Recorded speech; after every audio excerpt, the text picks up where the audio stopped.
ఈరోజు Visakhapatnam LIC building junction దగ్గర YSR Congress party Visakhapatnam మహిళా విభాగం అధ్యక్షురాలు పేడాడ రమణి కుమారి ఆధ్వర్యంలో నిరసన కార్యక్రమం జరిగింది. సందర్భంగా రమణి కుమారి మాట్లాడుతూ కూటమి ప్రభుత్వం అధికారంలోకి వచ్చి సంవత్సరం గడిచింది. సంవత్సర కాలంలో మహిళలపై అఘాయిత్యాలు, అత్యాచారాలు, హత్యలను అరికట్టడంలో ఈ కూటమి ప్రభుత్వం పూర్తిగా వైఫల్యం చెందింది. రాష్ట్రంలో ఎక్కడా చూసినా మహిళలకు దౌర్జన్యాలు, అరాచకాలు నిత్యం జరుగుతున్న పరిస్థితి.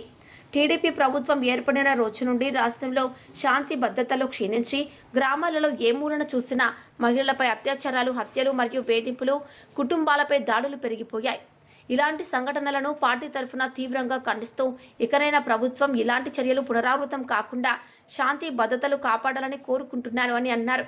సందర్భంగా డాక్టర్ బిఆర్ అంబేద్కర్ గారి విగ్రహానికి వినతి పత్రం సమర్పించారు.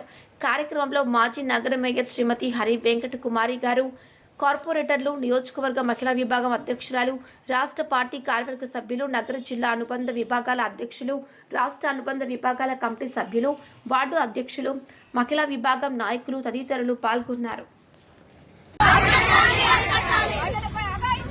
అరికట్టాలి